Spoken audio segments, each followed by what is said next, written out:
نبی کریم علیہ السلام بائی دا وے ایک قضائے حاجت کے لیے ایک باغ میں تشریف لے گئے۔ حضور باغ کے اندر داخل ہوئے ہی تھے، اونٹ بندھا ہوا تھا، تو حضرت ابو درداء رضی اللہ تعالیٰ عنہ کہتے ہیں وہ اونٹ نے حضور کی طرف دیکھا تو اس نے رونا شروع کر دیا۔ اصل میں دکھ پوچھنے والا کو ملے تو پھر ہی رونے کا مزہ آتا ہے، ہر جگہ تو دکھ سنایا بھی نہیں جا سکتا۔ ایسا ملے نا جو دکھ پوچھنے والا ہو، تسلی تشفی دینے والا ہو، جس کے کندھے پہ سر رکھ کے بندہ دیر تک روئے۔ اونٹ رونے لگا تو حضرت ابو درداء رضی اللہ تعالیٰ عنہ فرماتے ہیں نبی کریم علیہ السلام اس کی طرف بڑھے، حضور نے اس کی پشت پر ہاتھ رکھا تو وہ اور زیادہ رونے لگا۔ پھر میرے محبوب نے اپنے کان مبارک اس کے منہ کے قریب کیے تو اس نے کوئی بات کی۔ محبوب نے فرمایا بلاؤ نا اس کے مالک کو کہاں ہے۔ وہ جب آیا تو حضور صلی اللہ علیہ وسلم نے فرمایا کہ تم اسے اس کی ضرورت سے زیادہ اس پر وزن رکھتے ہو، اسے اذیت دیتے ہو، تکلیف پہنچاتے ہو۔ پھر حضور علیہ السلام نے فرمایا اسے کھانا اور پانی وقت پر نہیں دیتے، دھوپ چھاؤں کا خیال نہیں رکھتے۔ اور آخری لفظ حدیث کے محبوب فرمانے لگے تم اس کے بارے میں اپنے رب سے نہیں ڈرتے، اس کے حقوق کے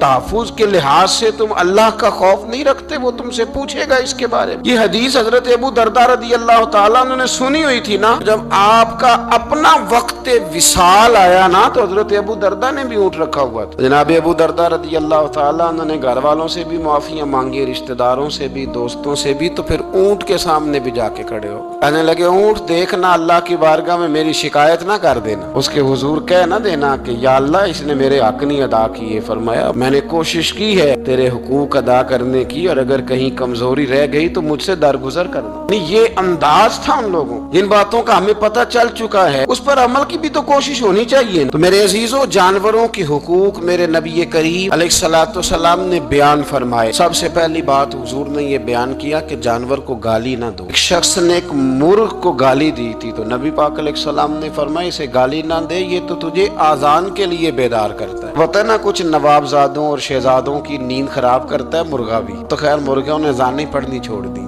تکلیف کی بات ہے، خوشی کی بات نہیں، درد کی بات، یہ اذیت کی بات۔ یعنی وہ وطن بھی کو وطن ہے جس میں اذان کی آواز ہی نہ آئے، وہ دیس بھی کو دیس ہے۔ ہم جا کے بسنے لگے ہیں ٹاؤنوں کے اندر، سوسائٹیوں کے اندر، جہاں اذان کی آواز ہی نہیں آتی۔ کچھ جگہ ہے جہاں اذان کی آواز ہی نہ آئے۔ ہمارے ہاں جو غریب لوگ ہوتے ہیں نا، وہ گدا ریڑھی پہ دفعہ سبزی بیچتے ہیں۔ یہ ہمارے آج کل کنو بہت زیادہ ہیں مارکیٹ میں، تو میں دیکھتا ہوں کہ سڑک کے اوپر گدے کو بھی کھڑا کیا ہوا، اس لیے کہ اب وہ اسی کے اوپر سارا دن رکھیں گے اس کو، اور شام تک جب تک بکے گا نہیں اس بیچارے کی خلاصی نہیں ہوگی۔ نبی پاک صلی اللہ علیہ وسلم نے فرمایا کہ جانور کو سواری بناؤ، کرسی نہ بناؤ۔ دو صحابہ بیٹھے تھے گھوڑے کے اوپر، ایک ادھر بیٹھا تھا ایک ادھر بیٹھا تھا، دونوں آپس میں باتیں کر رہے تھے۔ جس طرح ہمارے زمانے میں جو نئی کار خریدتا ہے نا، تو اس کا بھی کوئی واقف مل جائے تو وہ روڈ کے اوپر کھڑے ہو کے بات کرتا ہے، کیونکہ روڈ تو اس نے الاٹ کرایا نا اپنے نا۔ تو میرے جیسا آدمی کئی دفعہ پیچھے ہو بھی نا، تو ایک دن بچہ مجھے کہنے لگا کہ زور سے ذرا ہارن دی، تو میں نے کہا یار اس کے پاس نئی دولت آئی ہے تو مطلب اس کو ہارن نہ دے، پتہ نہیں کہاں سے بولے گا، تو اس کا تو کچھ نہیں بگڑے گا، تو ہمارے لیے مسئلہ بنے گا۔ یہ ارج نہیں، اب یہ کھڑا ہے تو کھڑا، یہ اس کو لوگ چودراہٹ سمجھتے ہیں، یہ چودراہٹ نہیں ہوتی، اس سے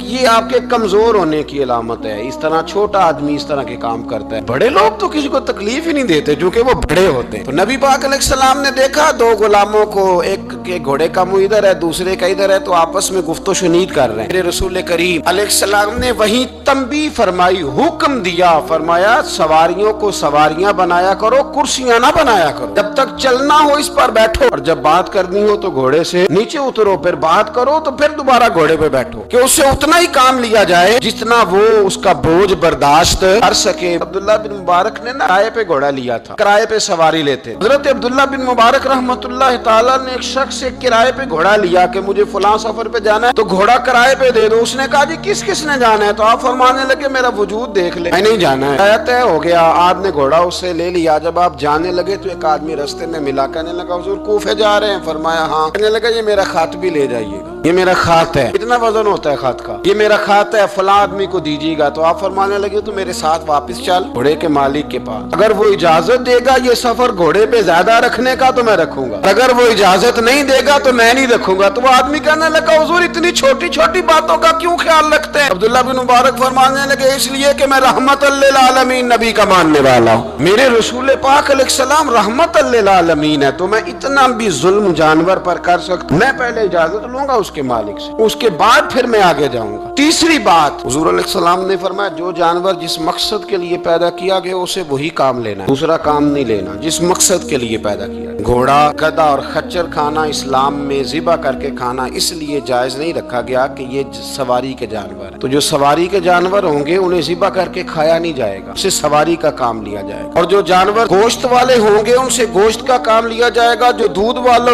होंगे उससे दूध का काम लिया जाएगा। बुखारी मुस्लिम में मौजूद है, नबी पाक अलैहिस्सलाम फरमाते हैं एक शख्स ने बैल पर सवारी कर ली, उसने सवारी कर ली और जब वो थोड़ा सा आगे गया ना तो बैल अपना मुंह पीछे करके कहने लगा मैं सवारी के लिए नहीं पैदा किया गया। अल्लाह ने उसे जुबान अता फरमाई और बैल बोल पड़ा, कहने लगा मुझे हाल के अंदर जोत ले, ये काम मुझसे ले ले, लेकिन तू मेरे ऊपर सवारी नहीं कर सकता। सवारी के लिए अल्लाह ने घोड़े पैदा किए, ऊंट, गधे और खच्चर पैदा किए हैं। जो जानवर जिस मकसद के लिए होगा उससे वही काम लिया जाएगा। एक बात और करने लगा हूँ, जरा सख्त है, जानवरों को लड़ाना हराम है। हज़रत अब्दुल्लाह इब्न मसूद रज़ी अल्लाह तआला अन्हु रवायत बयान करते हैं, फरमाया लानती है वो शख्स जानवरों को आपस में लड़ाता है, वो लानती है जो जानवरों को आपस में। मैं और आप उस मुल्क में रहते हैं जहाँ करोड़ों रुपए की शर्तें लगती हैं जानवरों की लड़ाई, जानवरों को अज़ियत दी जाती है, तकलीफ दी जाती है, कबूतर उड़ाए जाते हैं और इनाम उसको मिलता है जिसका कबूतर देर के बाद आए। कबूतरबाज कबूतर को बैठने नहीं देता। ये हराम है, शरीयत इस्लामिया में हराम है जानवरों का लड़ाना और उनको एक दूसरे के खिलाफ उभारना हराम है, दीन में मना किया गया है। अब जानवर को अगर पालेंगे भी तो उस हद तक पालेंगे कि जिस हद तक उसको किसी अजियत में मुब्तला न किया जाए। कुत्तों की लड़ाई कराई जाती है, मुर्गों की लड़ाई कराई जाती है, जानवरों को अजियत पहुंचती है, बैलों की लड़ाई होती है, सींग टूट जाते हैं, लहू इतना बहता है जानवरों का कि देखा नहीं जाता, लेकिन सामने बैठने वाले तालियां बजा रहे हैं। ये तो बड़े सख्त दिल लोगों के रवैये, जानवर का खून बह रहा है और आप तालियां बजा रहे हैं। मुर्गे बेचारे की चूंच लहू लुहान हो गई है, सामने वाले ने इतना मारा है और यहाँ तालियां बज रही है कि मेरा जीत गया, बजाय इसके कि उसको पट्टी की जाती, उसको देखा जाता। ये तो संग दिल लोगों का काम है। हम तो रहमतल लिल आलमीन नबी के गुलाम सल्लल्लाहु अलैहि वसल्लम, हमारे दीन ने तो हमें ये मिजाज ही नहीं दिया। हमने तो प्यार करने, हमने तो मोहब्बत बांटनी, हमने तो शफकत करनी। नबी पाक अलैहिस्सलातु वस्सलाम ने जानवर से उसके बच्चों को जुदा करने से मना फरमाया। जब तक बच्चे को माँ की जरूरत है उसे जुदा नहीं किया जाए, जब तक वो दूध पीता है उसे जुदा नहीं किया जाए। प्रिया का बच्चा भी छोटा है और उसकी माँ उसके लिए दाना लेके आती है तो उसे माँ से जुदा नहीं किया जाएगा, उसकी जज्बात का, एहसासात का ख्याल रखा जाएगा। यहाँ तो मेरे देहातों के जो बड़े समझदार किस्म के, समझदार चौधरी किस्म के लोग हैं, उनका भी जब बहू से इख्तलाफ होता है तो कहते हैं इसके बच्चे रख लो, ये जब खुद रोएगी तो लौट के आ जाएगी। इस महबूब ने जानवर से उसके बच्चे जुदा करने से मना किया, माँ से बच्चे जुदा कर रहे हैं। और सियाने लोग, कुछ मेके भी ऐसे हैं, मेके भी, वो कहते हैं बेटे तू आजा और बच्चे वापस कर दे, इसलिए कि भाई हमारा नहीं उनसे निजाम चलेगा, बच्चे उनके हैं तो तू उनको दे। या कितना जुल्म है ना। इंसान हो के ये बात कर रहा है, समझदार हो के, अक्लमंद हो के, जी शऊर हो, दावा है इसकी बुजुर्गी का। नबी रहमत अलैहिस्सलाम के गुलाम हजरत अबू हुरैरा रदियल्लाहु ताला अन्हु फरमाते हैं, मिशकात में मौजूद है, फरमाया एक चिड़िया आई और आके मेरे नबी के कंधों पे बैठ गई। उस चिड़िया ने क्या कहा कि महबूब की आंखों में आंसू आ गए, हुजूर रोए, फटाफट हुजूर उठे, मैं कौन इसके बच्चे उठा के लाया, इसने इसके बच्चे उठाए, कौन है जल्दी बताओ। हजरत अबू हुरैरा कहते हैं सहाबी है कि या रसूलल्लाह मैं जरा पसंद आ गए थे तो मैं उठा लाया। हुजूर ने फरमाया इसे वापस कर देना, ये मेरी बारगाह में शिकायत कर रही है तो कयामत में भी तेरी शिकायत करे, जा वहीं रख के आ जहाँ से तू उठा करके लाया था। मेरे दोस्तों, दीन इतने आला हुकूक बयान करे जानवरों के, और इंसान उससे आगे बढ़ के इंसानों के साथ सलूक करे। हम ना सियासत से बादशाही लेना चाहते हैं, सियासतदानों के अपनी जेब से इश्तिहार छपवा के बादशाही लेना चाहते हैं, डेरा बना के बादशाही लेना, ना ना ना। बादशाही तो रहम करने से मिलती, बादशाही तो शफकत करने से मिलती, बादशाहियां तो अल्लाह की मखलूक से प्यार करने से मिलती। बादशाहियां, इमाम अहमद बिन हंबल रहमतुल्लाह तआला अलैह फरमाते, मैंने एक मुहद्दिस का तज़किरा सुना कि वो मेरे महबूब की हदीसें बयान करते हैं, तो कहते हैं मैं शौके इल्म में उनकी बारगाह में पहुंचा, जब मैं गया तो कुत्ते को खाना खिला रहे, मैंने सलाम ली तो उन्होंने जवाब तो दिया पर कोई इतनी तवज्जो नहीं की मेरी तरफ। मेरे दिल में ख्याल आया मुहद्दिस हैं और कुत्ते के साथ इतना प्यार कर रहे हैं, मेरी तरफ देखा ही नहीं। तो फरमाते हैं वो कुत्ते को खाना खिला के फारिग हुए तो मेरी तरफ देख के कहने लगे, अहमद बिन हंबल, मेरे इलाके में कुत्ते नहीं रहते, कुत्ते दूसरे शहर में ज्यादा पाए जाते हैं, ये भूखा था तो इधर आ गया था। और तुम्हें हुजूर अलैहिस्सलाम की वो हदीस तो पता होगी, नबी पाक ने फरमाया जो किसी के साथ उम्मीद लगाए और वो आदमी उसकी उम्मीद पूरी करने पर कादिर हो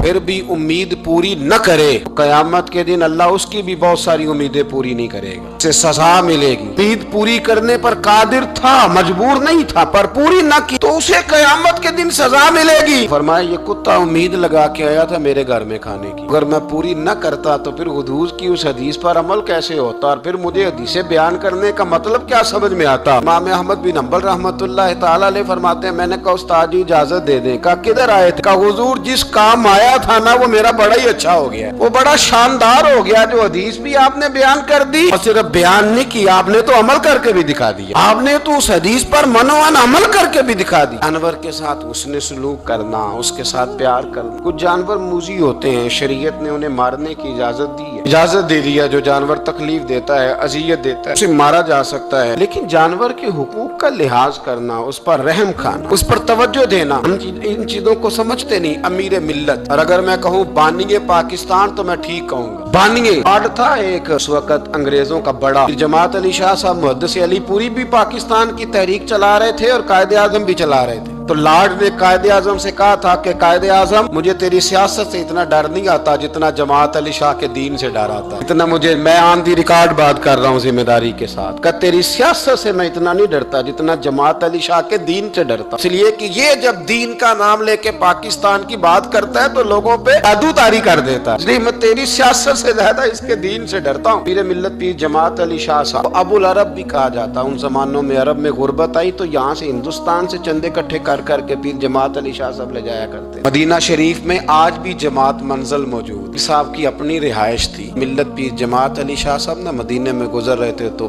बड़े बड़े मुरीद साथ थे। उस जमाने में लोग हाथों में छड़ी रखा करते, जानवर अक्सर होते थे तो छड़ियां हाथों में होती थी। तो पीर साहब गुजर रहे थे, बूढ़े आदमी थे, मुरीद साथ थे, तो एक कुत्ता दौड़ा दौड़ा आ गया। जब वो पीर साहब के करीब से गुजरने लगा तो एक मुरीद ने ना कुत्ते की टांग पे डंडा मारा, पीछे हट जा, कपड़ों को न लग जाना। तो चौंकने लगा, रोने लगा। जब भागा ना तो लोग कहते हैं हमने अजीब मंजर देखा। 100 साल के पीर जमात अली शाह साहब पगड़ी हाथ में पकड़ी और कुत्ते के पीछे भागना शुरू कर, दौड़ के कुत्ते को उठा के लाए और यूं उसको सीने से लगाया। पीर साहब ना उस कुत्ते को अपनी रिहाइश गाह पे ले गए, अपनी पगड़ी खोल के ना तो उसकी पट्टी की, फिर दूध का प्याला उसके आगे रखा। कुत्ते ने दूध पी लिया तो पीर जमात अली शाह साहब ने हाथ बांधे लगे, मदीने के कुत्ते भी पाक की बारगाह में मेरी शिकायत न कर देना, हुजूर की बारगाह में शिकायत न करना कि या रसूलल्लाह ये आते हाजिरी देना, हमें तकलीफ देते हैं, शिकायत न करना मुस्तफा करीम की बारगाह में, मैंने नहीं इसे कहा था, इससे भूल हो गई, मैं माफी मांगता हूँ। मेरे अजीजों, वहाँ दर्द था, वहाँ सोच था, वहाँ प्यार था, वहाँ मोहब्बत थी, लेकिन हमारे रवैये इंसानों के हक में तो क्या जानवरों के हक में सख्त से सख्त तर होते जा रहे हैं। हमने अपने शौक से जानवर लड़ाने शुरू कर दिए, कबूतर उड़ाने शुरू कर दिए, तबाही पर तबाही का माहौल हम फराहम करते जा रहे हैं। इनसे प्यार करें, इनको आसानी देने की कोशिश करें।